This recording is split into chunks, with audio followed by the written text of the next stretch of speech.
Pues nada, buenas tardes a todas y a todos y gracias por haber venido a este coloquio. Pues la idea de este coloquio era poder conversar, era poder que las compañeras que han estado en el viaje de Palestina recientemente puedan contar su experiencia y la situación que viven los palestinos y bueno, creíamos pertinente organizar esta charla aquí en La Morada. Para la charla contamos con la participación de David Perejil, que es periodista y miembro de la Secretaría Internacional de Podemos.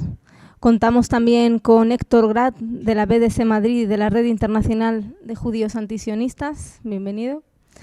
Contamos también con la presencia de Elena Sevillano, diputada de Podemos en la Asamblea de Madrid y secretaria de Sociedad Civil. Y a mi lado está Isa Serra, diputada de la Asamblea de Madrid de Podemos.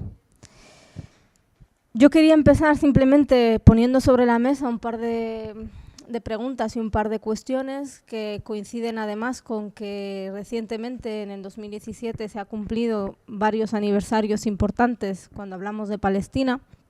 Se ha cumplido 100 años de la Declaración de Balfour, 70 años del Plan de Partición de las Naciones Unidas, 50 años de la ocupación militar de Jerusalén Este, Cisjordania y Gaza, y 10 años del bloqueo de Gaza. En definitiva, yo creo que sigue siendo importante y el conflicto sigue vivo. Por tanto, yo creo que seguimos teniendo la necesidad de seguir hablando de Palestina y de seguir buscando una solución pacífica y de seguir peleando por el reconocimiento de Palestina. Dicho esto, me parece importante traer aquí sobre la mesa, ahora que ya de alguna manera la ONU ha reconocido a Palestina como Estado palestino, sin embargo seguimos viendo que se siguen matando niños, se siguen matando civiles, sigue habiendo un conflicto abierto, sigue habiendo un apartheid por parte del Estado de Israel. Por otra parte, ha cambiado el gobierno español, ahora tenemos un gobierno socialista y parece ser que la política exterior pues va a cambiar en ese sentido. Me gustaría ver de qué manera se puede seguir presionando para que desde España como país y como miembro de Europa se puedan hacer políticas diferentes o presionar para que la política exterior europea sea efectivamente diferente. Y por otro lado, ahora que Podemos digámoslo así, estamos cogobernando desde el Parlamento, de qué manera desde la institución y las compañeras de la Asamblea de Madrid también nos pueden contar la experiencia, más allá de poner PNLs o más allá de defender mediante consignas simbólicas la defensa de un Estado palestino, qué es lo que podemos hacer a día de hoy. Y sin más, le doy la palabra a Elena para que empiece a contar un poco el viaje, seguidamente de Isa, y posteriormente hablarán Perejil, David Perejil y Héctor, y abriremos, por supuesto, una parte de debate para que podáis intercambiar cuestiones y que podamos aprender y mantener un conversatorio entre todas y todos. Gracias. Bueno, en primer lugar, como siempre, muchas gracias por venir a todos y a todas. Es básico e importante que la gente esté en estos intercambios de información en los que aprendemos todos y todas y forman parte de eso que nos parece tan importante en Podemos, que es la coparticipación y un poco la politización de toda la ciudadanía, ¿no? Creemos que incluso si desapareciera Podemos, pero hubiésemos conseguido que la ciudadanía estuviera politizada, se sintiera copartícipe de lo que sucede, pues creemos que hubiéramos hecho un cambio realmente revolucionario, ¿no? Entonces, bueno, muchas gracias por venir, porque eso siempre se contribuye en estos actos. Estamos aquí porque Isa y yo compartimos un viaje a finales de julio con un montón de cargos públicos, creo que éramos 12, quiero recordar, de todo el Estado, de diferentes ciudades, municipios, también de parlamentos autonómicos y demás.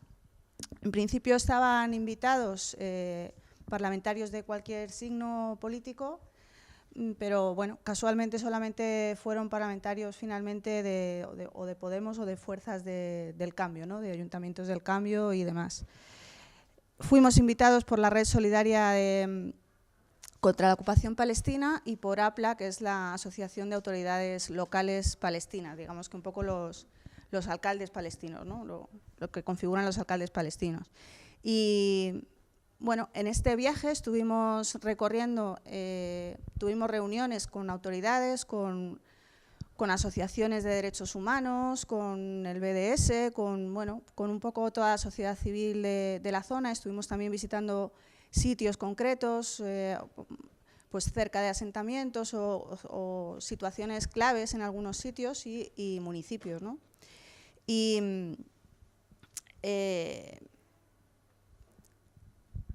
continuamente, en todos los sitios, con todas las personas que hablábamos, continuamente nos decían: por favor, a la vuelta contad lo que veáis, contad lo que viváis, contad, porque para ellos es muy importante que se cuente fuera, porque dependen mucho del relato internacional y de poder romper ese relato un poco que les hace tanto daño, de conflicto de siglos.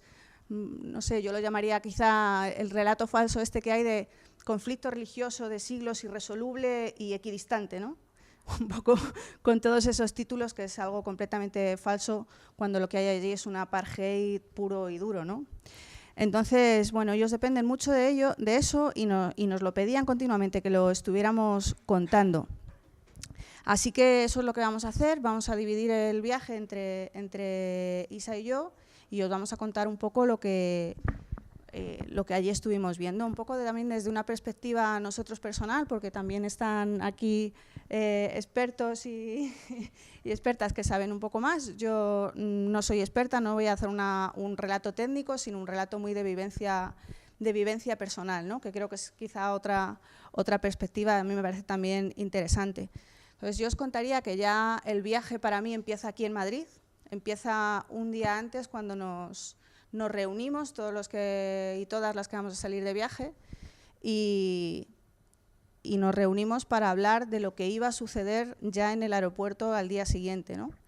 Nos reunimos porque teníamos que saber qué tipo de interrogatorios hacen, cómo se accede al país y lo fácil y aleatorio que es que no puedas entrar al país. Entonces teníamos que decidir también qué hacíamos en esa situación, ¿no? Entonces, por ejemplo, en esa reunión, algo que a mí me impresionó mucho es, te cuentan cómo se hacen los interrogatorios, que muchas veces pues juntan a lo mejor a 3 personas, les hacen las mismas preguntas y si no contestan lo mismo, pues te dicen el de al lado no ha contestado, tal. Un poco interrogatorio rollo Mossad, ¿no? Un poco en esa línea. Pero sobre todo me impresionó mucho el que dijeran, te pueden pedir la contraseña del teléfono, la contraseña del Twitter, del Facebook, de lo que quieras. Puedes negarte, porque es ilegal, tú puedes negarte a darla, pero si te vas a negar no vas a entrar en el país, ¿no? Entonces, ¿qué vamos a hacer si nos piden la contraseña, ¿no? Ese tipo de cosas a mí ya me impresionó, que ya el concepto del viaje ya empezó aquí. Efectivamente, en el aeropuerto pararon a una de las personas que venían con nosotras, Ana, que era de la red del RESCOP, de la Red Solidaria contra la Ocupación Palestina.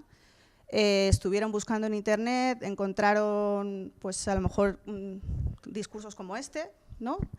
Y no la dejaron entrar. En el país la retuvieron un montón de horas, incluso estando el cónsul allí, no dejaron que el cónsul la viera, tampoco nos daban ningún tipo de información, y finalmente al día siguiente la deportaron. La podían haber deportado esa misma tarde sin tener que esperar tantas horas allí, pero decidieron entretenerla un poco más y tenerla allí en una cosa que llaman el cuarto de los ratones, que es un sitio donde te meten hasta que deciden en qué avión te vas a ir.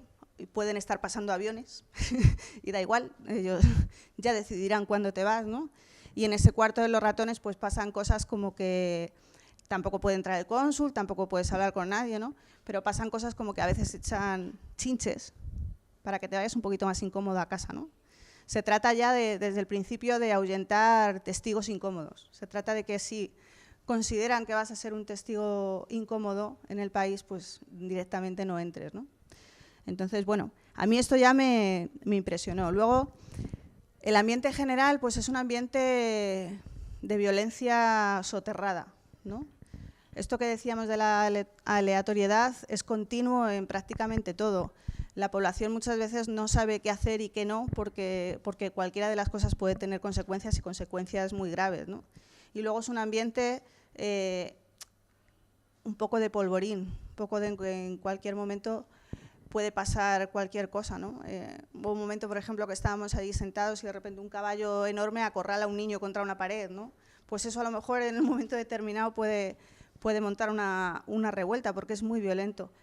Luego hay una imagen que a mí también me sorprendió mucho, y es que hay diferentes tipos de soldados, digamos, están soldados, policías, soldados del ejército, digamos, soldados, policías, y luego hay soldados privados, por ejemplo, del Blackwater, esta empresa americana, pues hay también soldados por allí, del Blackwater, y todos son muy, muy, muy jóvenes. Muy jóvenes, estamos hablando de 17 años, de 18 años, y tienen que portar las armas obligatoriamente siempre encima, por ejemplo, ¿no?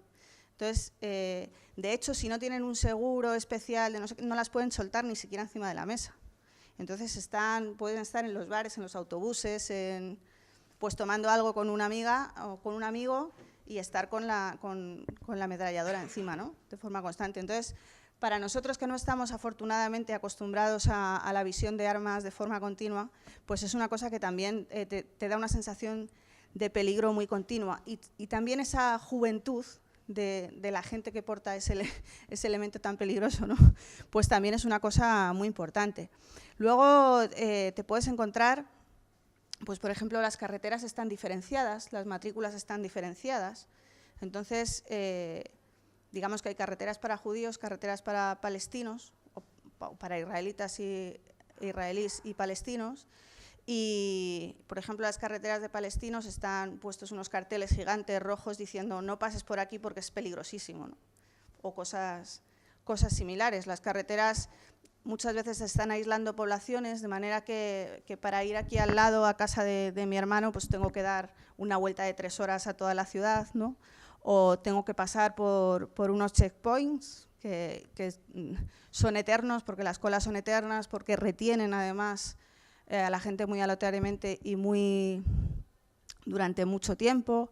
Por ejemplo, los hospitales están situados en las zonas en las que los palestinos o las palestinas no pueden entrar. En los checkpoints, por ejemplo, retienen a las mujeres embarazadas y las dejan parir allí, cuando tienen el hospital a lo mejor ahí al otro lado del checkpoint, ¿no? Y las dejan, pues eso, con el consecuente peligro y demás.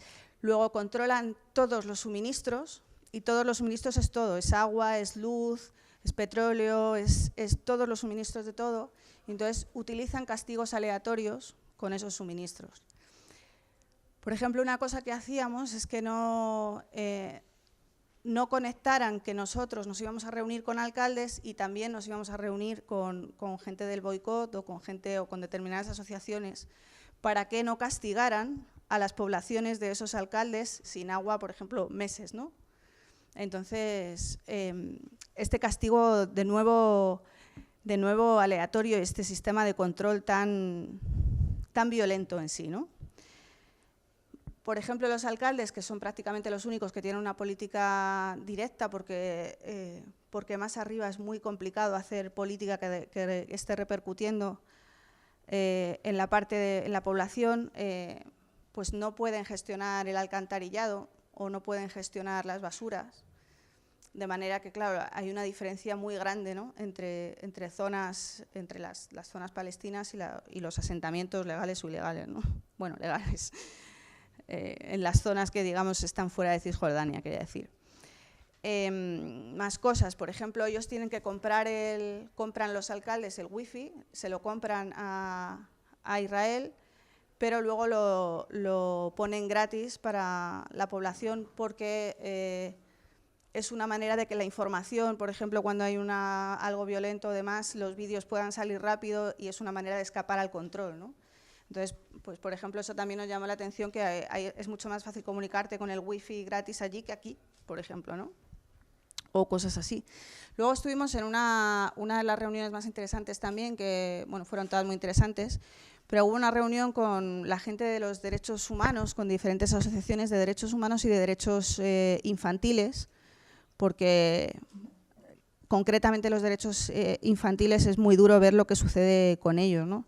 Nos estuvieron contando que desde los Tratados de Madrid del 91 se habían multiplicado por 6 los asentamientos ilegales, cuando se supone que el proceso era de ir dejando a la Autoridad Nacional Palestina que fuera haciéndose cargo de todo lo acordado en Oslo, ¿no?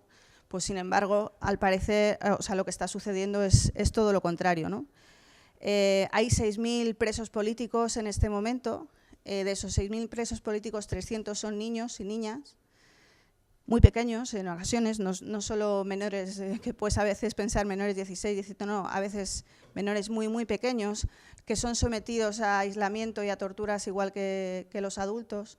Se ha comprobado que los niños aguantan una media de 14 días de aislamiento, luego ya a partir de ahí confiesan cualquier cosa que tenga que les quite ese aislamiento, ¿no? Que es un castigo durísimo. Se están practicando, se ha establecido una jurisdicción militar en lugar de una jurisdicción civil, que es, digamos que mucho más dura. Por ejemplo, en la jurisdicción militar, si un soldado israelí es rodeado por personas, le pueden matar para no tener luego que negociar, ¿no? Por ejemplo. Esto es legalizar asesinatos, ¿no? Bueno, pues cosas así. Las detenciones administrativas es por ejemplo, una barbaridad, que es lo que ha tenido, bajo lo que ha estado Tamimi encerrada 8 meses, ¿no?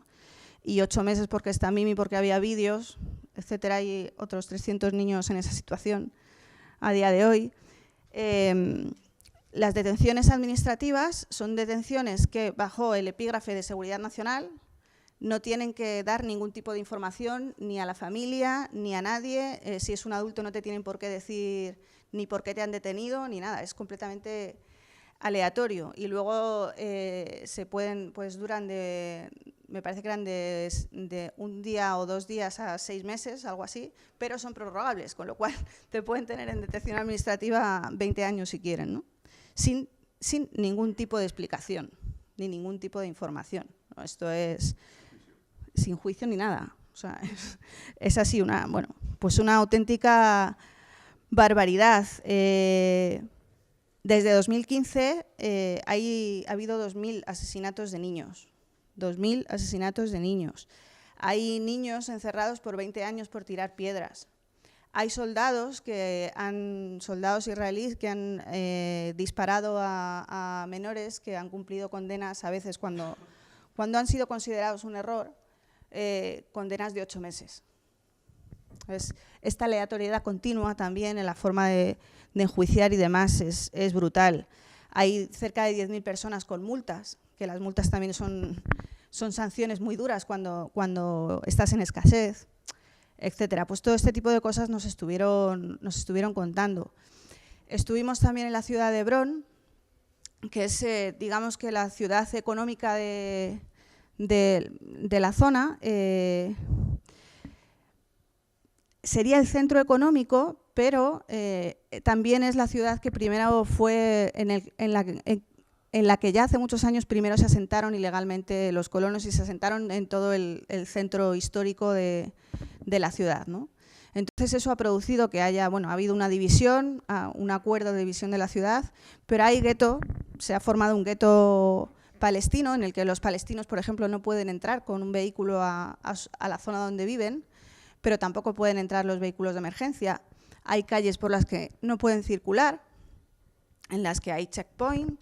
Entonces, nosotros, por ejemplo, nosotras íbamos con un palestino que nos iba enseñando la zona, que vive allí, y teníamos que entrar por el checkpoint y él tenía que dar toda la vuelta a la ciudad para que esperarle al otro lado de la calle a 200 metros, ¿no? Era tratado continuamente, luego en las zonas en las que sí podía estar, era tratado continuamente con una aleatoriedad y una violencia. Le hacían todo el rato desnudarse, quitarse la mochila. Le conocen, es un guía de la zona, da igual, se lo hacen continuamente, ¿no? Pues muy brutal en ese sentido. Estas calles, por ejemplo, las calles por las que nos pueden, la calle principal del mercado, lo que podríamos ver en cualquier sitio como un zoco, ¿no? Ha sido cerrada a los palestinos, con lo cual los palestinos no pueden vender nada. en la calle están las tiendas cerradas y está lo que era un mercado lleno de movimiento y de vida está muerto, ¿no? Así sucede también con muchas zonas. Era muy impresionante en Hebrón ver cómo las partes altas de los edificios de la ciudad antigua, ¿no?, están ocupadas y hay rejas porque les lanzan cosas. Entonces, tú cuando miras hacia arriba está lleno de rejas y de botellas, de piedras, de guarrería que lanzan, ¿no?, de arriba abajo. Eso también es una cosa muy, muy impresionante. La mezquita está dividida y la mitad de la mezquita la han hecho una sinagoga. Entonces, por ejemplo, hay un día al año, creo que era un día al año, no sé si algo más, no recuerdo, pero creo que era un solo día al año que se abría la mezquita, un día para todos los judíos, digamos, un día para todos los musulmanes.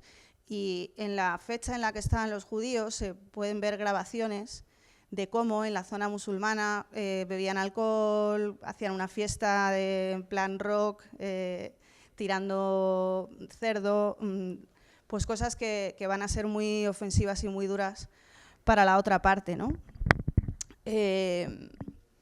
Una cosa que me impresionó mucho también en Hebrón, y ya le voy a pasar a Isa porque me estoy enrollando mucho, una cosa que me impresionó mucho también es que la escuela palestina estaba completamente enrejada porque les tiran cosas por las ventanas a los niños. Entonces, todos los días delante de la escuela hay 2 rayas pintadas en la calle, a 10 metros una de otra, por la que los 265 niños tienen que pararse en una raya, les registran, van a la otra, recogen la mochila, todo eso todos los días antes de entrar a su propia escuela, ¿no? Bueno, pues este tipo de violencia soterrada, continua y brutal que al final está tapando un apartheid como el que pudimos ver en Sudáfrica, ¿no?, pero que quizá incluso yo creo que hay una diferencia, que es que el apartheid en Sudáfrica pretendía someter en este caso a la raza negra, ¿no?, a las personas de raza negra, pretendía someterlas para que hicieran de servicio a la otra raza autoconsiderada superior, ¿no? Y en este caso yo creo que lo que se persigue no es ni un servicio, ni una sumisión, ni una inferioridad, sino un exterminio, ¿no?, directamente. Entonces, bueno, verlo además como ha dado un paso adelante con los últimos acontecimientos, pues es francamente duro. Pero hay muchas cosas que se pueden hacer desde la comunidad internacional, que es fundamental que la comunidad internacional nos hagamos corresponsables de lo que sucede, ¿no?, y empecemos a tomar cartas en el asunto. Así que muchas gracias, os paso a Isa. Vale.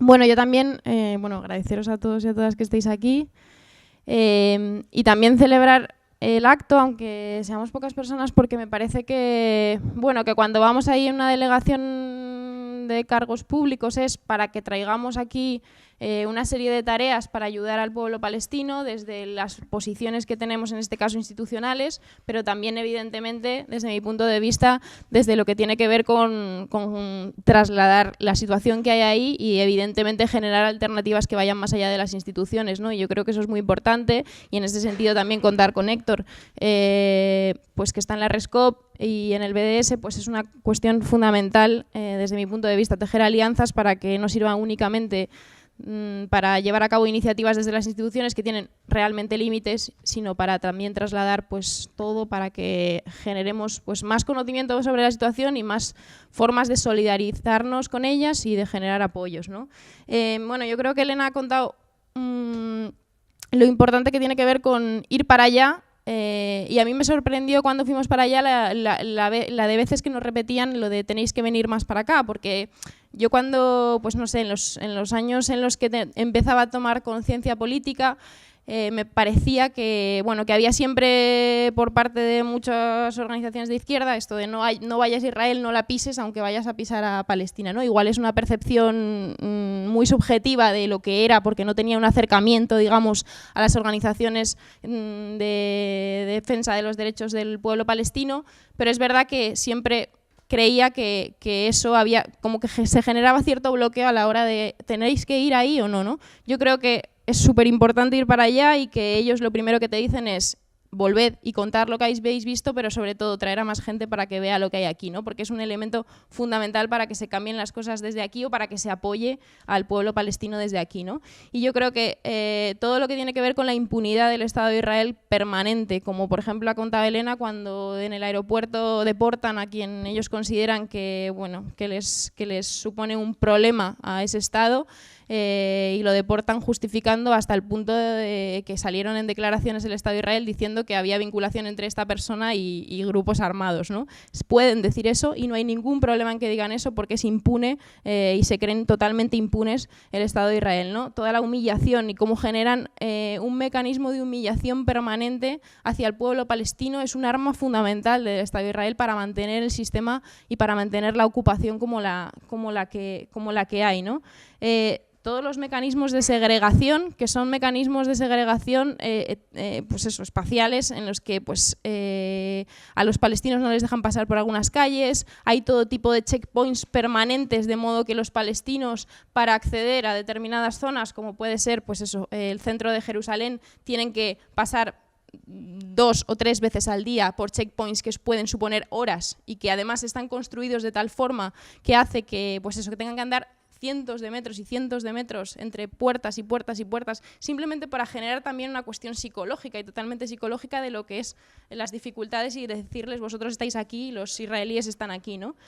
Todos los mecanismos de violencia que, como decía Elena, yo creo que es una forma de violencia que muchas veces estalla en forma de asesinatos violentos, pero que muchas veces está de forma latente y que se percibe en el ambiente constantemente, ¿no? Y yo creo que eso es una forma de imposición también hacia el pueblo palestino. Yo creo que todo eso es lo que cuando estás ahí lo percibes mejor y entiendes cómo se produce y cómo se mantiene y cómo avanza, porque avanza, por desgracia, esa ocupación por parte del Estado de Israel hacia el pueblo palestino.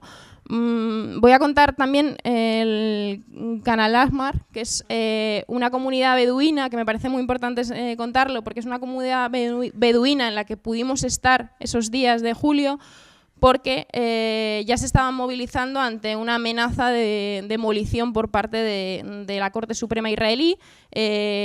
No sabíamos cuándo iba a salir esa orden de demolición. Había, cuando fuimos ahí, mucha gente apoyando a nivel internacional, mucha gente de todo Cisjordania yendo ahí a movilizarse para impedir esa demolición, y sin embargo hace una semana, 2 semanas fue cuando el Estado de Israel demolió toda una comunidad beduina que está justo en el medio de Cisjordania y que le permite al Estado de Israel, si controla toda esa zona con asentamientos ilegales, poder partir en 2 Cisjordania norte y sur, ¿no?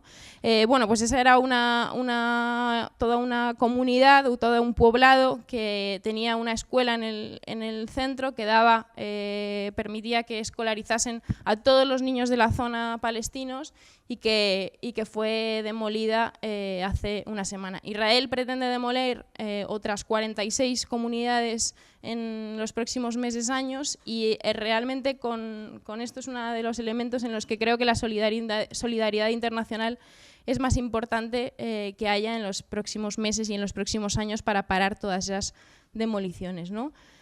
Bueno, con respecto me parecía importante también contar un poco lo que fue visitar el campo de Aida, el campo de refugiados de Aida, porque te permite ver, bueno, el campo de refugiados de Aida es un campo que está cerca de Belén, y te permite ver lo que es la realidad para muchísimos palestinos, por no decir que creo que es el 60 y tanto % de la población palestina ha sido desplazada desde el año 48, en el 67 y en adelante, y viven como refugiados, muchos de ellos en los países de alrededor de Cisjordania y de Palestina, perdón, pero también muchos de ellos dentro del propio territorio de Palestina, ¿no? Este es uno de los campos de refugiados donde había 5.000 personas, que este campo de refugiados está construido en 1950, desde ese momento existe este campo de refugiados, y cuando nos reunimos también con el alcalde de Belén nos decía, para nosotros es muy importante que no se considere el campo de refugiados, aunque hacemos lo posible por dar todos los servicios necesarios, pero es muy importante que no se considere parte de lo que es el municipio de Belén, en el sentido de que no se puede considerar que es algo normal, por desgracia, existe desde hace muchísimos años, pero tenemos que tener una forma de plantearlo de modo que queremos que desaparezca ese campo de refugiados, ¿no? Bueno, pues este campo de refugiados tiene a 5.000 personas que cuando se construyó no eran 5.000 personas, eran muchísimas menos, y que es el mismo espacio. Esto es una cosa que pasa todo el rato en Palestina, que es que el espacio es el mismo o menos, porque el Estado de Israel avanza en la ocupación territorial y sin embargo cada vez son más palestinos. Entonces lo que hace eso es que cuando vas al campo de refugiados ves que bueno, hay unas carencias enormes en términos de servicios y de necesidades básicas cubiertas, pero también una carencia enorme en términos de espacio. Y la solución para eso es construir casas sobre casas, de modo que muchas se derrumban porque no hay más espacio, ¿no? Aquí hay muchísimos niños, bueno, el 70% de la población está en situación de desempleo, muchísima de esa población son niños y niñas que han nacido ya en ese campo de refugiados y a pesar de que estén dentro de un campo de refugiados, en numerosas ocasiones el Estado israelí, con los militares israelíes, entran o están en la puerta y han matado en ese campo de refugiados a niños palestinos, ¿no? Y bueno, y esto es un campo de refugiados más. Me acuerdo también que nos contaron cómo el agua les llega una vez cada 20 días, solamente por 6 horas, y no avisan de que va a llegar el agua, de modo que es una forma como de humillación permanente y constante, de modo que yo tengo el poder y te digo que lo voy a seguir manteniendo y tú no vas a tener acceso ni siquiera al control del agua en un campo de refugiados para saber cuándo te va a llevar el agua, ¿no? Yo creo que es uno de los mecanismos también psicológicos para mantener, como decía, esa forma de humillación y de violencia permanente, ¿no? Esto es uno de todos los campos de refugiados que hay, como digo, hay muchísimos. La mayor parte de la población palestina ha sido desplazada desde el año 48 y la UNRWA, bueno, que es una organización fundamental en tanto que pertenece a Naciones Unidas y que tiene la labor, por desgracia, porque igual lo que debería pasar es que no existiese esa organización, pero tiene una labor fundamental de cara a dar servicios tan fundamentales como escuelas, centros de salud, centros sociales, mantener a los campos de refugiados, pues está siendo sometida pues, a un recorte de financiación bestial desde que llegó Trump y desde que Trump ha decidido recortar toda la financiación, ¿no? Bueno, una financiación que también ha sido recortada por Europa en los últimos años, sobre todo a partir de la crisis económica y los recortes, y que han supuesto, bueno, pues que ahora mismo la UNRWA no tenga ni siquiera la certeza de que va a poder abrir las escuelas dentro de un mes, ¿no? La situación es así, es verdad que esto es una cuestión de ayuda humanitaria y que el conflicto, la ocupación que hay en Palestina no es una cuestión humanitaria, y cuando vas ahí te dicen no queremos que nos traigáis comida, queremos que luchéis políticamente por el Estado palestino, por nuestro derecho al retorno y por nuestro derecho a la existencia, pero es un elemento fundamental a día de hoy, en tanto que la población desplazada cada vez está más empobrecida y la situación cada vez es peor, ¿no?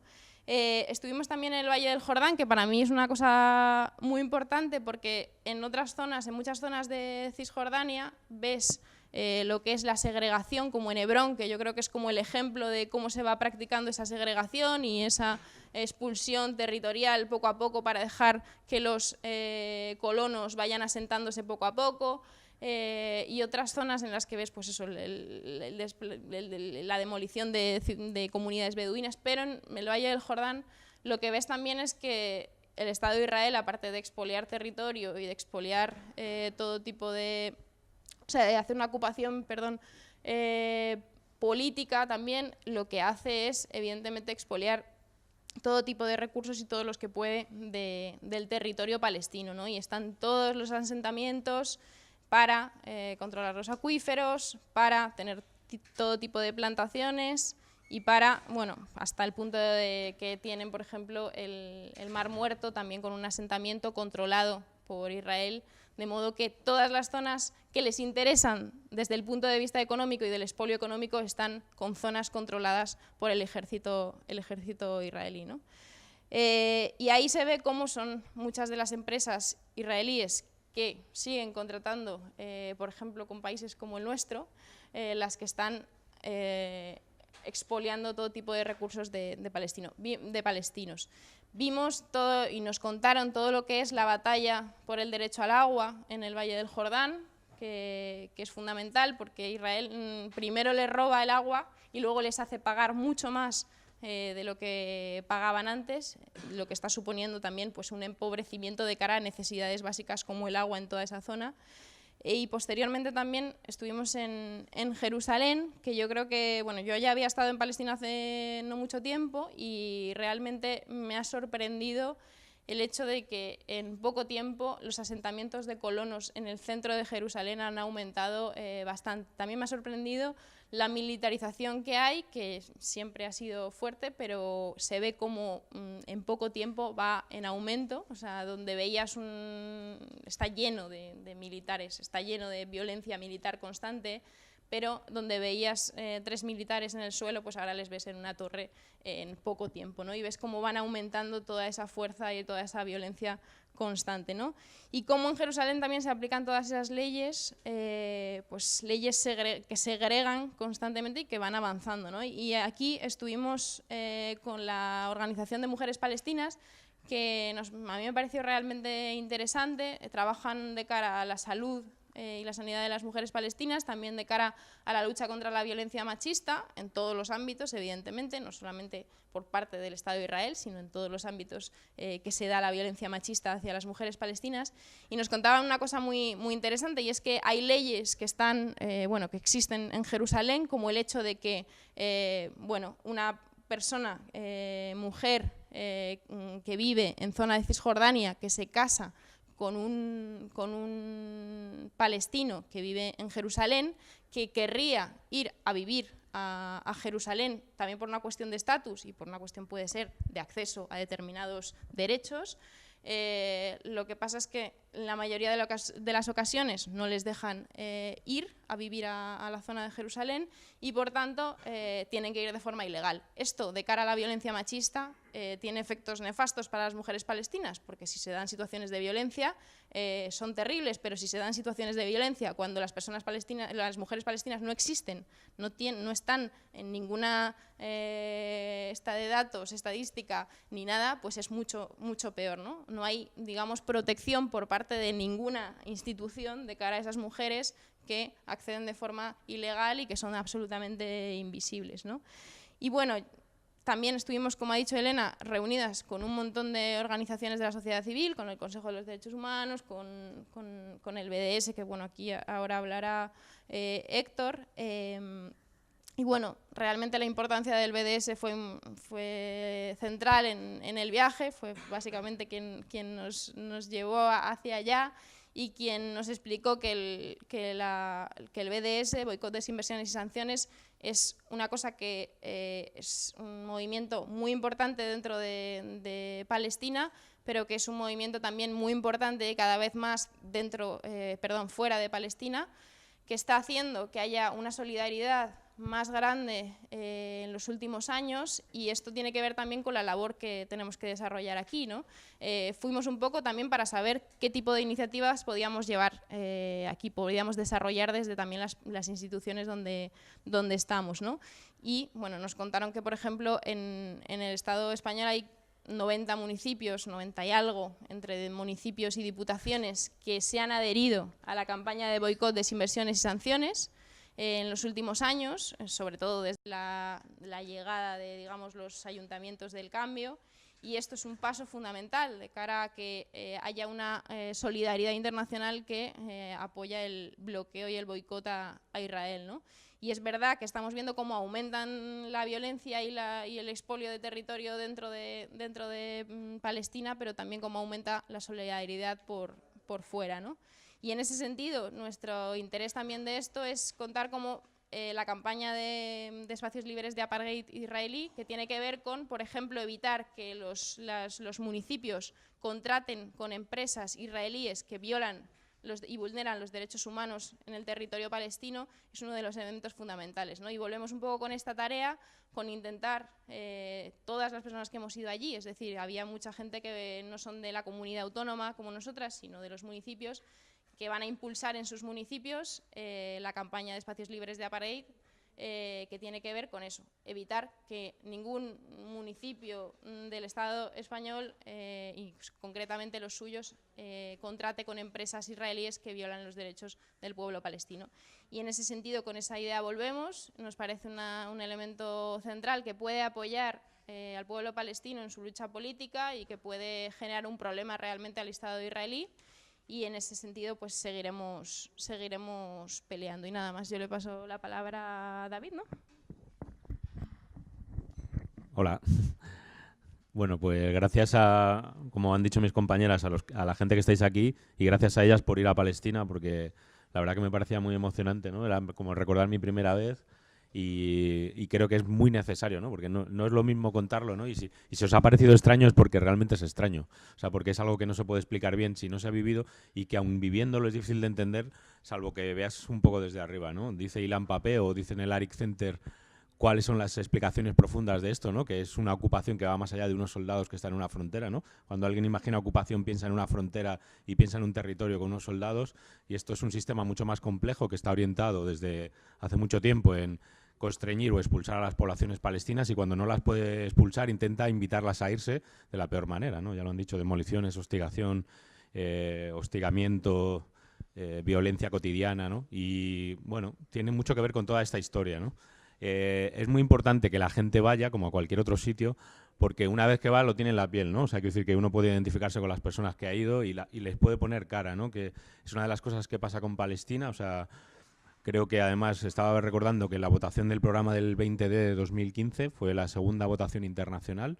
La primera fue el Sáhara y la segunda Palestina. O sea, no estamos en un país, en un estado en el que la solidaridad con Palestina es un asunto crucial, importante, y que es general en el pueblo, en nuestra gente, que por desgracia se activa solo en casos de desastre máximo, que suelen ser las 3 guerras de desastre que ha habido en Gaza, especialmente la última del 2014, que fue una auténtica masacre, pero que es necesario que se cuenten estos espacios, o que se hagan actividades en los congresos o en cualquier territorio en el que pueda llegar nuestro partido, o cualquier movimiento en alianza, porque pasan muchas cosas que suceden día a día que explican hacia dónde va la historia de Israel y Palestina, y que luego cuando suceden a gran escala no se entienden bien, ¿no? No se entienden bien en las narrativas, y además son palancas de cambio, ¿no? ¿En qué momento está ahora Palestina? Está en el peor momento, creo que, de su historia.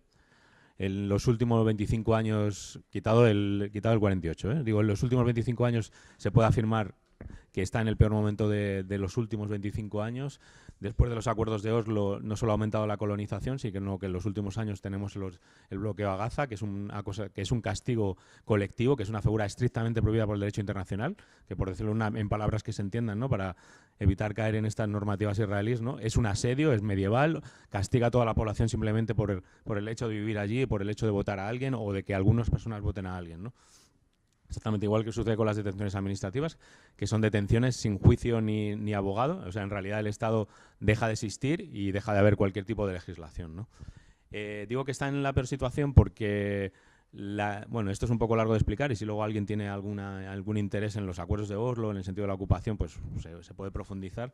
Sobre todo porque estamos poniendo mucho hincapié últimamente desde la Secretaría Internacional y desde el Congreso en lo que significa la etapa Trump, que es una etapa de aceleración de la alianza con Netanyahu. Netanyahu, también puedo afirmar, lo voy a decir, que es el peor presidente de esos últimos 25 años, el que más ha acelerado la deriva supremacista y racista de Israel, y el que más de estas tendencias está acelerando, ¿no? La llegada de Trump ha supuesto una alianza, ¿no? Podemos también hablar mucho de cuál ha sido el papel de Estados Unidos en este conflicto, ¿no? Que es el principal soporte de Israel.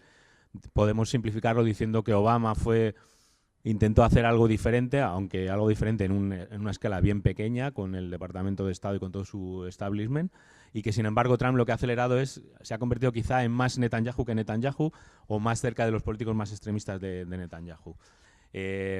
Está en el peor momento porque Palestina se ha mantenido vivo como pueblo, sobre todo por la lucha de la gente que allí vive, y eso cualquier persona que va lo comprende rápidamente, ¿no? No solo es un golpeo, ¿no? Porque uno está acostumbrado a vivir muchas injusticias, pero cuando ve un muro, cuando le cuentan una historia, cuando va a la escuela de Beit Romano y ve que los niños tienen que salir escoltados, o que los apedrean, pues simplemente ya no hay nada más que explicar, ¿no?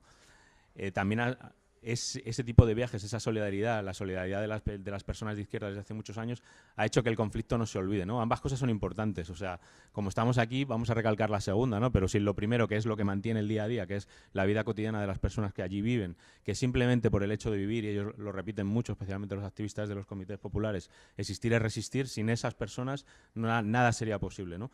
Ambas dos cosas son muy buenas y nos permiten que haya una actividad política. Ahora es necesario que se incremente más, porque no solo es la solidaridad internacional de muchas organizaciones políticas, especialmente de izquierdas, sino que Palestina es un caso paradigmático del derecho internacional y de lo que significa la arquitectura internacional. Trump es un gran peligro para esta arquitectura internacional, es el mayor peligro. Estamos en un 2018 en el que el mundo es muy caótico.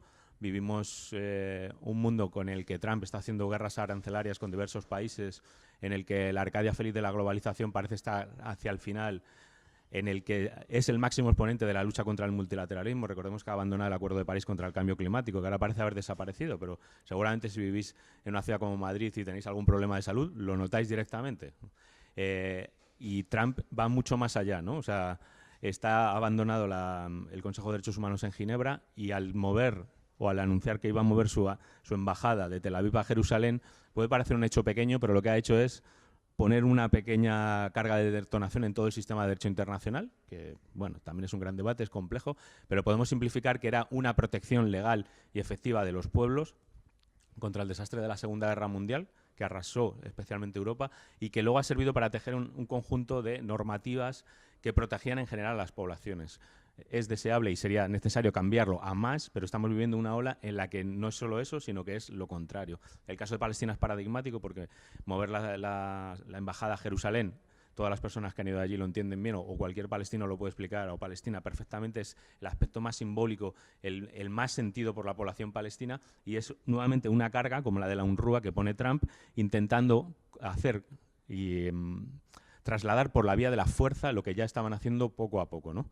Esto es importante porque durante mucho tiempo en Palestina e Israel ha habido como varios planos moviéndose, ¿no? Uno es el de las declaraciones y otro es el de los hechos. Esto es importante porque una de las cosas que estamos pidiendo al anterior gobierno y a este es que pase de las declaraciones a los hechos. Durante mucho tiempo los políticos israelíes han sido expertos en declarar cosas que luego nunca hacían, como por ejemplo que iban a respetar, que no iban a hacer más asentamientos, sin embargo durante la época de Obama se multiplicaron. En la última época, con Netanyahu y Trump en aliados y amigos, no solo los hechos y las palabras han ido unidos de la mano, se ha anunciado la creación del primer asentamiento en muchos años, se han aumentado el anuncio de creación de casas y estamos en una vía en la que se quiere consolidar por la vía de la fuerza lo que ya se hacía, entrando en un territorio que es desconocido, ¿no? O sea, la situación siempre pende de un hilo, siempre, los últimos años, por desgracia, la población palestina ha sufrido 3 graves masacres en Gaza. Este tipo de acciones están alentando o bien el machaque y que la población palestina se vea sometida o quién sabe qué, ¿no? Es importante también porque con la UNRWA hay otra carga de profundidad, ¿no? O sea, puede parecernos poco y realmente a veces es muy insatisfactorio una moción o una PNL, pero todas las que se han hecho en favor de la UNRWA no solo era por la cuestión del dinero, que es muy importante porque se la puede ahogar económicamente y dejará de tener sentido, sino porque también en la zona están temiendo que Trump intente hacer lo que han soñado muchas veces la derecha sionista, que era dejar que la UNRWA atendiera a las poblaciones y a sus descendientes. Es un caso único. Los refugiados y refugiadas palestinas, como cualquiera, deberían estar atendidos por ACNUR. Solo hay una agencia para ellos. Tienen el derecho y sus descendientes a volver y a tener garantizados unos derechos, pero si se restringiera solo a la primera generación, que ya ronda los muchísimos años, o sea, 70, 80, estaríamos hablando de una cosa muy grave, ¿no?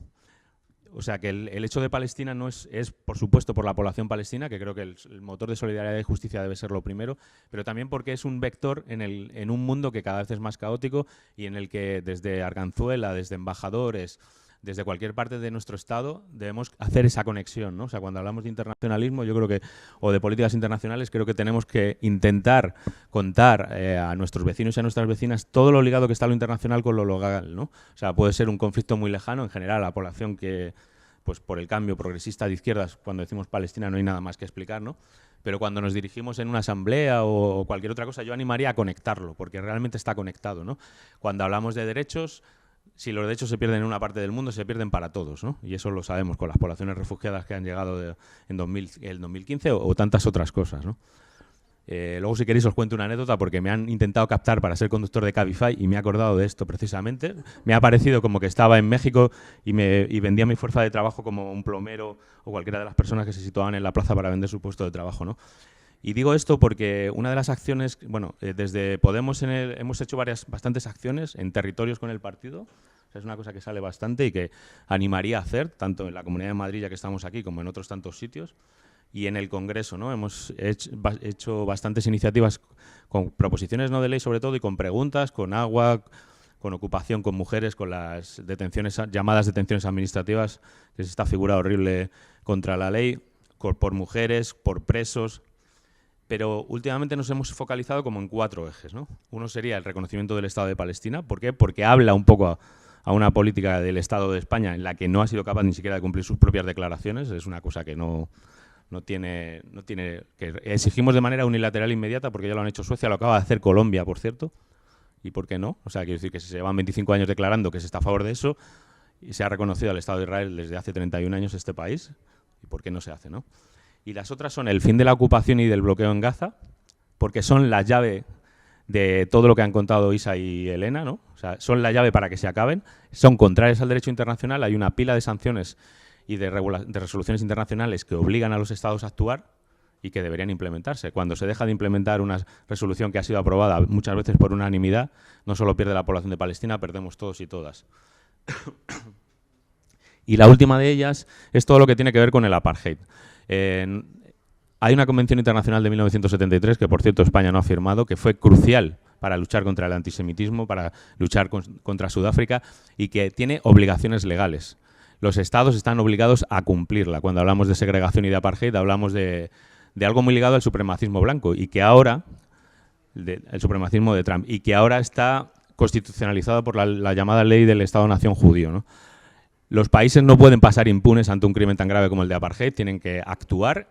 El derecho internacional tiene un montón de herramientas para actuar, sancionar, dejar de comprar, y en ese sentido es muy importante la línea que se ha empezado a abrir en los ayuntamientos, en las comunidades, de elaborar leyes de compra ética, que es un buen paraguas para hacer un buen armazón legal en el que este tipo de violaciones no solo no se permiten, sino que se frenan en positivo.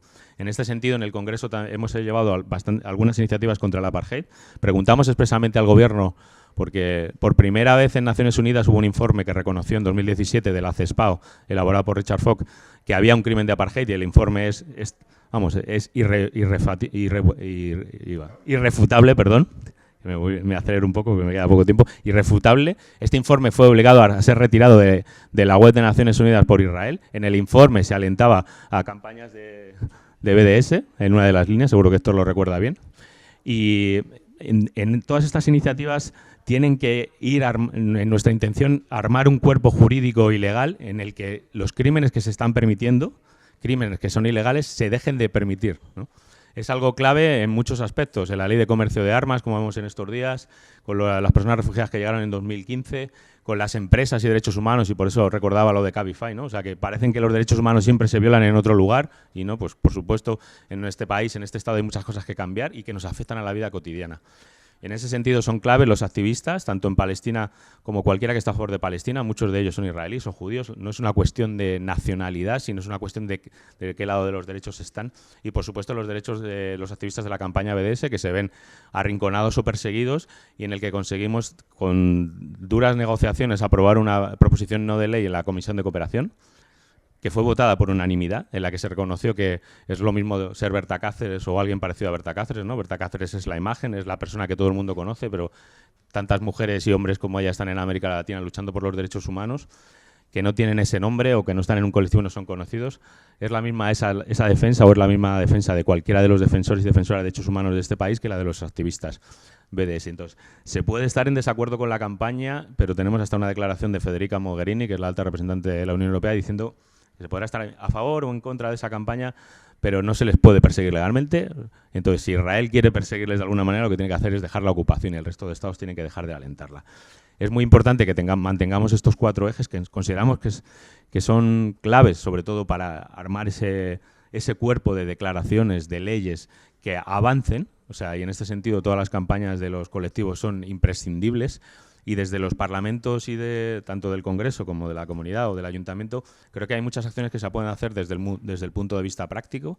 Yo asistí como público a una de las conferencias del BDS con varios de nuestros diputados, las de Donosti. En este sentido había un trabajo bastante denso y por avanzar desde el punto de vista legal en las leyes de compras. Creo que eso es una muy buena vía, porque nos sitúa en una de las cosas que también estamos llevando en el Congreso, que es, nos gustaría tener que España se sumara a un marco vinculante de empresas y derechos humanos. Es una cosa que promueve Ecuador en Ginebra, que va a ser de largo recorrido, pero que sería un nuevo hito en la defensa de la gente que es débil y que necesita protegerse frente a los desmanes, en este caso de las empresas, que no se quieren atener a ninguna de las legislaciones que hay.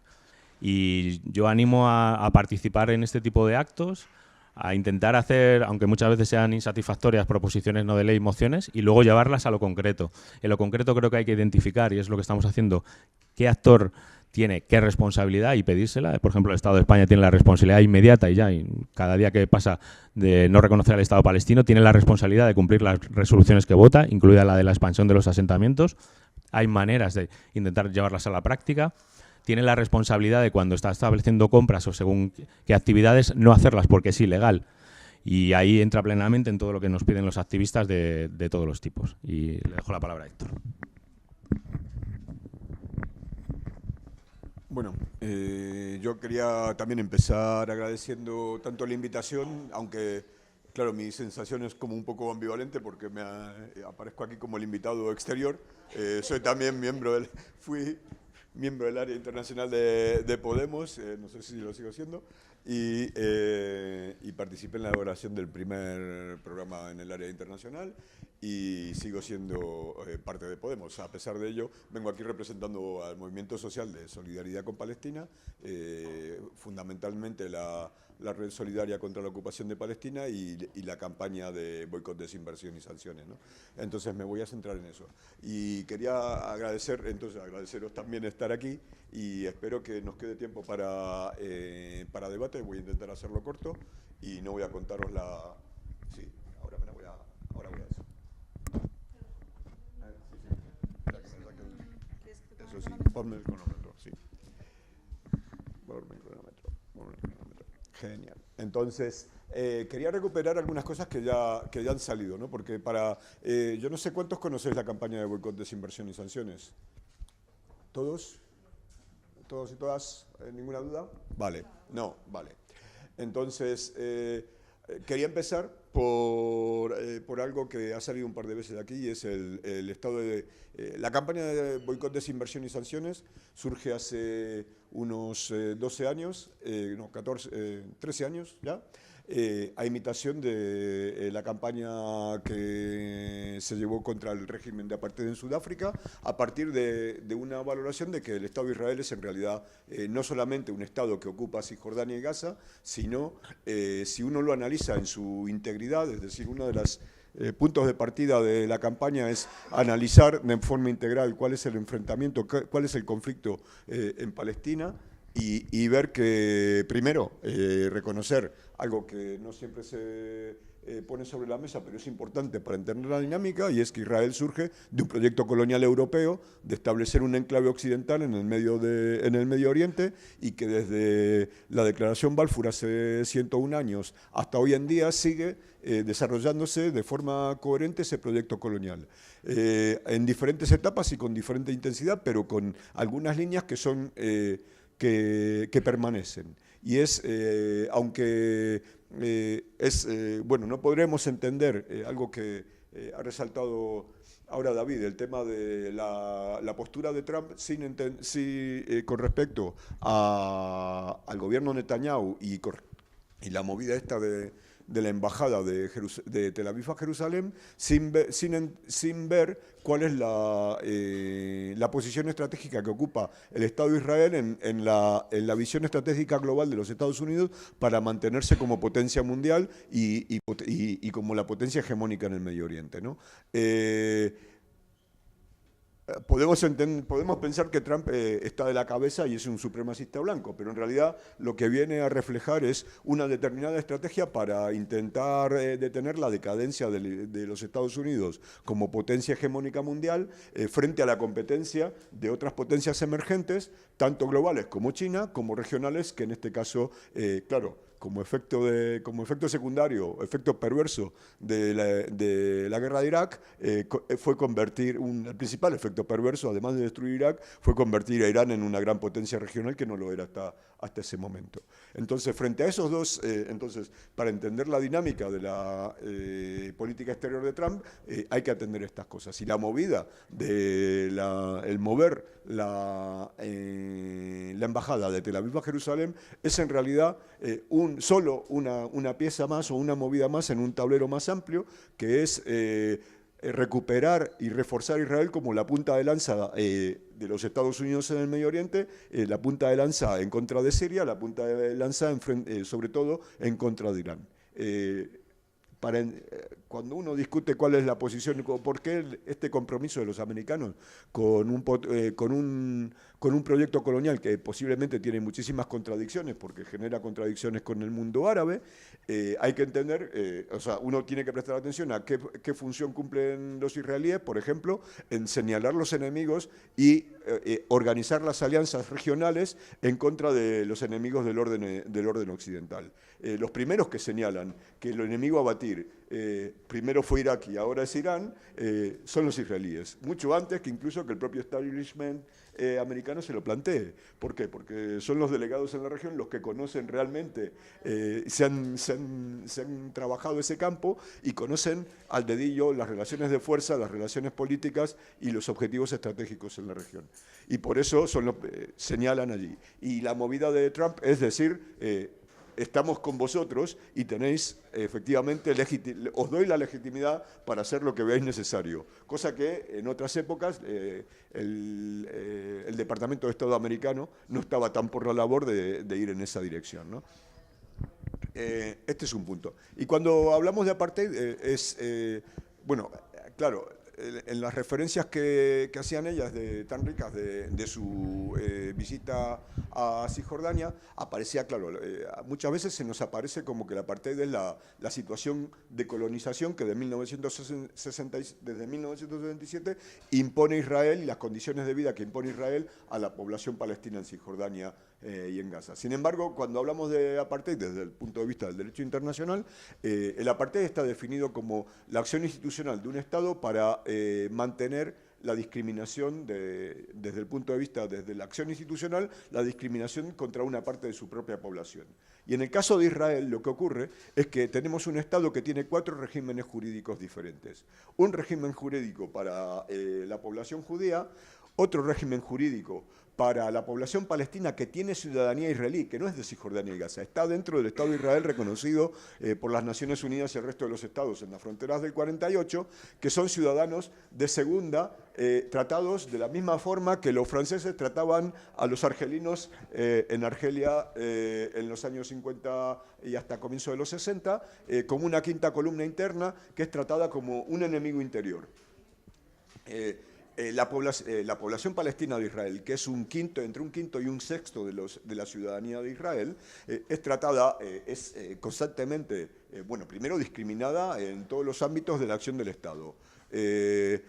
Reciben un tercio menos de presupuestos en educación, en salud, en todo lo que se os puede ocurrir. Tienen una política tienen congelado el desarrollo urbano y el desarrollo industrial, porque el Estado considera que es necesario promover los asentamientos judíos y las colonias judías dentro del propio Estado de Israel, no estoy hablando de Cisjordania y Gaza, en vez de congelar o obstaculizar el desarrollo de la población de los poblados no judíos. Los planes urbanísticos están congelados desde hace décadas de forma tal que un pueblo palestino no pueda desarrollarse de la misma forma que el pueblo judío vecino. Es decir, en el propio Estado de Israel, han salido referencias a algunas leyes que no solamente se aplican en Cisjordania y en Gaza, sino que se aplican en el propio Israel. No hay derecho a la reunificación familiar. Un ciudadano israelí judío, si se casa con cualquier persona, judía o no judía, de otro lugar del mundo, tiene derecho, en el derecho internacional, es una de las leyes básicas, el derecho a la reunificación familiar, un derecho humano básico. Tiene derecho a traer a su pareja, a su cónyuge, al lugar en donde reside. En el caso de los ciudadanos palestinos de Israel, ese derecho no es reconocido. Es decir, si un ciudadano palestino de Israel se casa con un palestino o no palestino, o lo que fuera, de fuera del territorio del Estado de Israel, no tiene derecho a reunificar la familia. Lo que Israel le da como solución es que si quiere vivir con la familia, pues que se vaya. Existe una ley de ciudadanía diferente para judíos y no judíos. Bueno, no se dijo en mi presentación, yo viví 9 años allí y soy judío. Es decir, con el solo hecho de pisar sobre el territorio israelí, que no tiene por qué ser en Israel, puede ser en la embajada, yo tengo derecho a la ciudadanía israelí. Un palestino, para tener derecho y seguir manteniendo el derecho a la ciudadanía israelí, tiene que demostrar que es descendiente de aquellos que fueron censados en 1949, después de que Israel haya expulsó al 70% de la población. Cuando los expulsaron, se cerró la frontera, hicieron un censo y con los que quedaban, esos son los que, y sus descendientes son los que tienen derecho a la ciudadanía israelí. Y es un derecho que no es, mientras para los judíos nadie lo puede negar, bueno, aquí entraríamos con las contradicciones de Netanyahu, a los otros se les puede revocar. Y voy a volver en un momento a otro. Y hago una tercera ley. Las leyes, por ejemplo, de la propiedad de la tierra son diferentes para la población judía y la no judía. Bueno, no hay ámbito institucional donde no esté segregado, donde no esté discriminado. Y voy a ir a un punto que no ha salido hasta ahora, que tiene que ver con lo de Jerusalén. El movimiento de la embajada es solo un forúnculo más en la situación de Jerusalén, porque de hecho Israel anexó Jerusalén en contra del derecho internacional ya en 1981, es decir, hace 37 años. Esto no es baladí, porque cuando anexó Jerusalén hace 35 años, en el momento que anexa Jerusalén, no le da la ciudadanía israelí a los ciudadanos palestinos a los que anexa que viven allí, sino que les da una residencia permanente que es revocable de forma administrativa. Y la forma administrativa más fácil es que Israel impone un criterio que es el centro de vida. Tú tienes que, para seguir teniendo el derecho a esta residencia en Jerusalén, tienes que demostrar que vives y trabajas dentro de Jerusalén. Pero como, claro, el desarrollo urbano está congelado, es muy difícil vivir en Jerusalén, es más fácil vivir en Belén, que es como decir que vives en Móstoles, porque es la distancia, son 10 kilómetros, 15 kilómetros, que vives en Móstoles y trabajas en Jerusalén. Bueno, entonces, si tú haces eso, primero, no solamente que te tienes que tragar diariamente el checkpoint, sino que además estás permanentemente bajo riesgo de que te quiten la residencia y te expulsen. De hecho, han revocado decenas de miles de permisos de residencia de ese estilo, expulsando a la población. Y a los que están, les tienen congelada, por supuesto, bueno, esta es una de las paradojas que no habéis contado, pero yo vivía en Jerusalén y ya en aquella época me llamaban la atención. Es uno de los pocos lugares del mundo donde uno cruza una calle y puede pasar del primer mundo al tercero. Solo por cruzar una calle, ¿no? Porque aquí, bueno, uno se puede ir a la Cañada Real, pero tiene que desplazarse. Y allí es que cruzas una calle y pasas de ser un ciudadano del primer mundo con todos los derechos a ser un sujeto colonial. Y eso pasa en Jerusalén constantemente. Es decir, anexaron hace 30, ya lo dije, lo vengo repitiendo, anexaron Jerusalén oriental hace 35 años, los servicios siguen siendo diferentes. Los planes urbanos sirven solamente a la colonización, a la expansión de la colonización judía israelí en Jerusalén Oriental y a la expulsión de los legítimos pobladores propietarios de las viviendas. Y así sucesivamente. Es decir, este es el segundo. Como veis, primer régimen jurídico, los judíos. Segundo, los palestinos de Israel. Tercero, los palestinos anexados en Jerusalén Oriental. Tercero, los que ellas contaban, de Cisjordania. Y cuarto, los de Gaza. Es decir, 4 regímenes jurídicos en un solo Estado, dependiendo de qué tipo de ciudadano eres. Esto es lo que es el apartheid. Y como ellas bien contaron, se refleja en la vida cotidiana y como lo dijo David, desde el punto de vista estratégico, ya muy temprano, mucho antes de la guerra del 48 y de que se estableciera el Estado de Israel, ya en los años 20 el movimiento sionista llegó a la conclusión de que la población autóctona no se iba a dejar ocupar por las buenas y que la única opción de explotar a la mano de obra autóctona, como en otros enclaves coloniales, no era viable y por lo tanto el proyecto que se empieza a delinear ya en los años 20 es un proyecto de expulsión.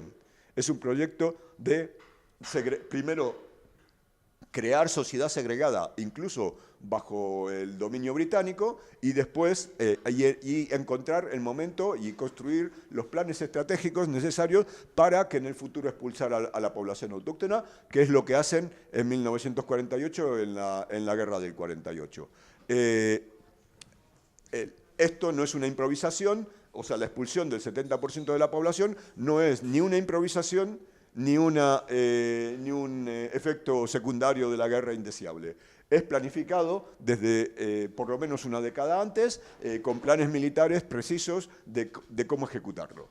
Eso está en los archivos israelíes y hoy en día es público. David hizo mención a Ilan Papé, que es un historiador judío israelí, especializado justamente en la Nakba, que lo que hizo es trabajar con los archivos, con los propios archivos israelíes, no se inventa nada, y con los testimonios de la gente que sigue viva, ¿no? Y por eso es yo creo, una contribución histórica importante. Bueno, de ahí surge la idea de una campaña de boicot, ¿no? Porque no hay ninguna duda de que aquello es igual o peor, según Desmond Tutu, que lo que había en Sudáfrica.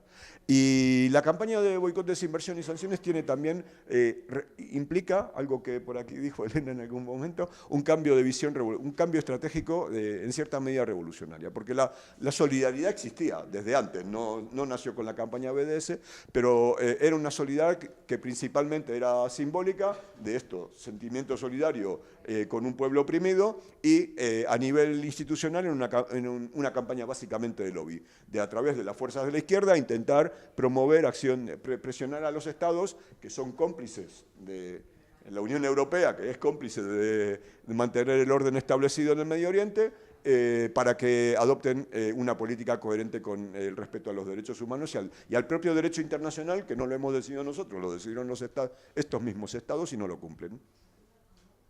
¿Y por qué digo que es un cambio estratégico revolucionario? Primero, por esta visión integral que acabo de contar.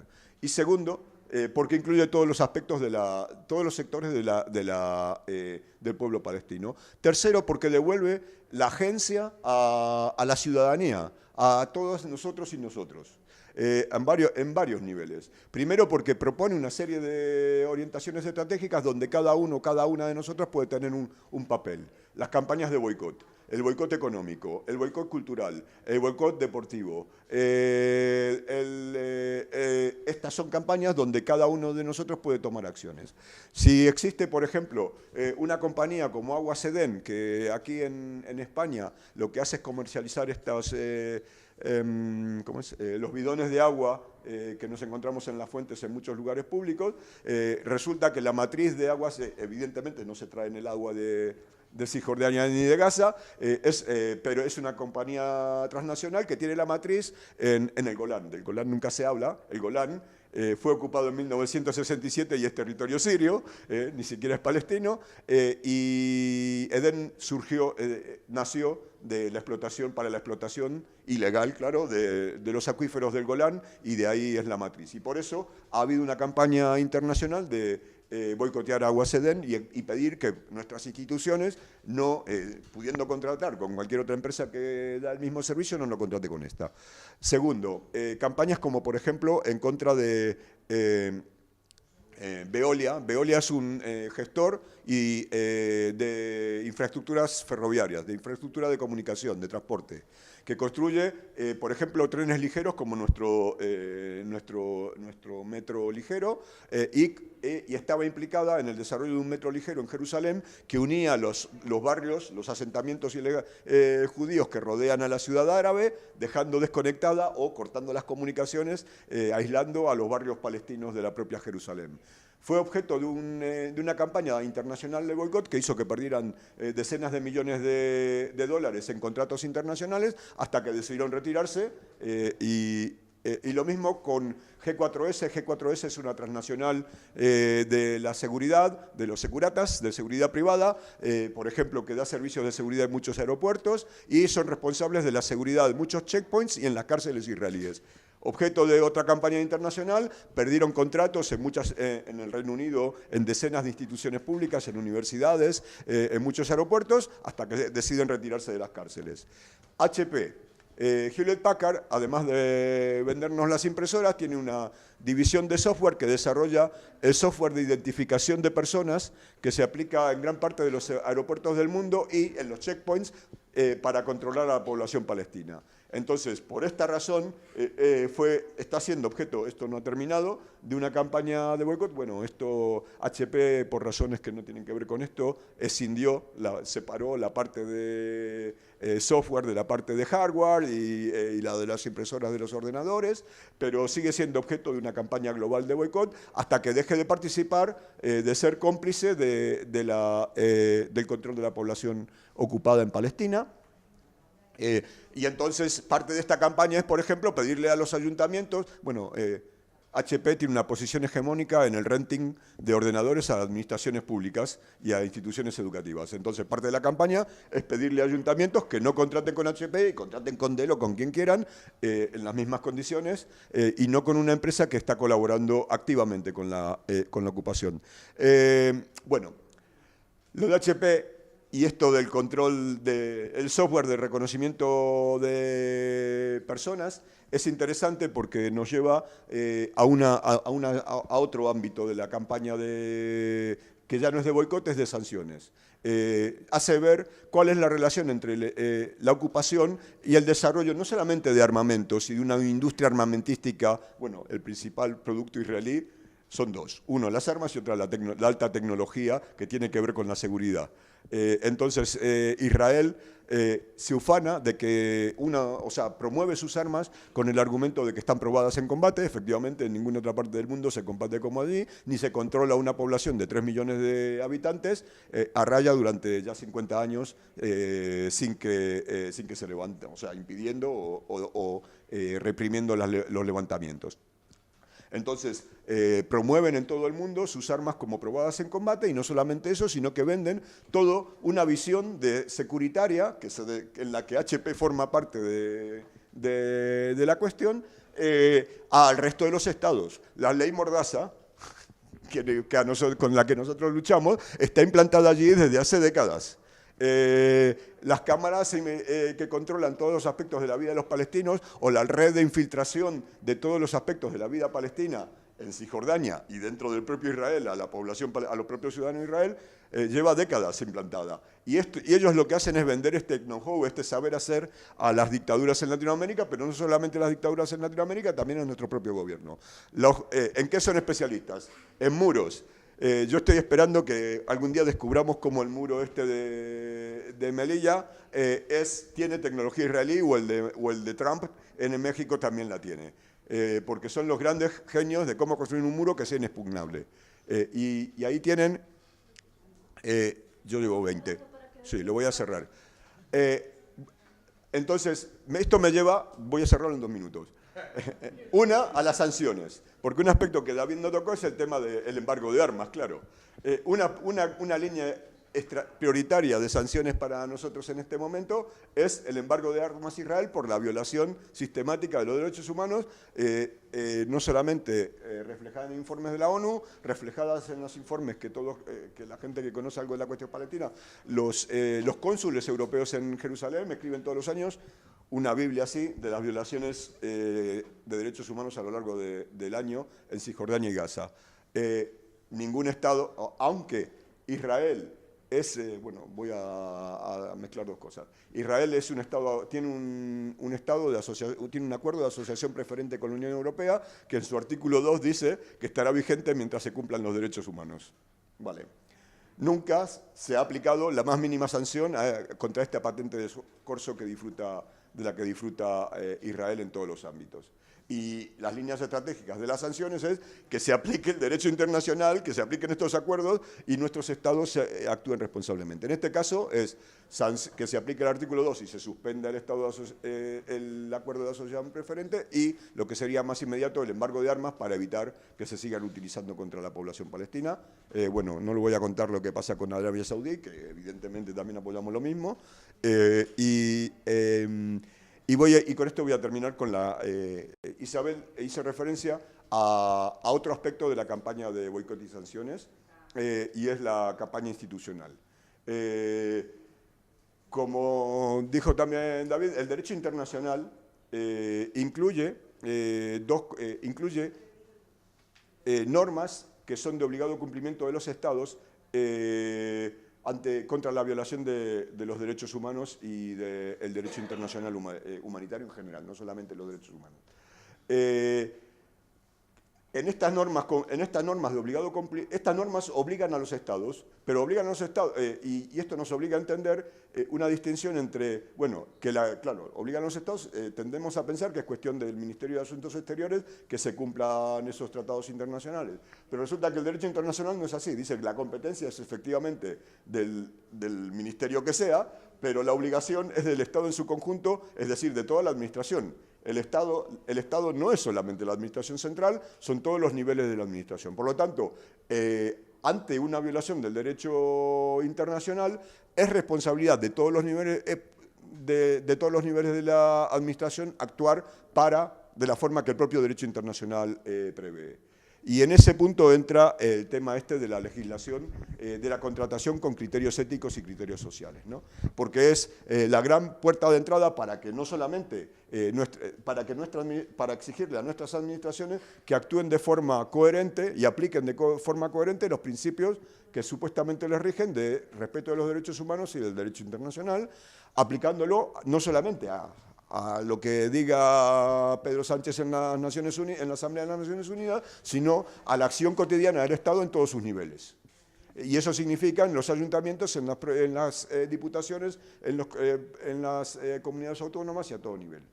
Estas leyes, estas normativas de norma ética en la contratación, es la puerta de entrada para que el Estado actúe con coherencia y aplique, no solamente en el caso de Palestina, sino en cualquier otra violación de derechos humanos o de quien sea en otra parte del mundo, normas, normas de contratación que impidan que empresas que están lucrando o que son cómplices de esas violaciones compitan en igualdad de condiciones frente a empresas que son éticamente coherentes y que cumplen con el derecho internacional.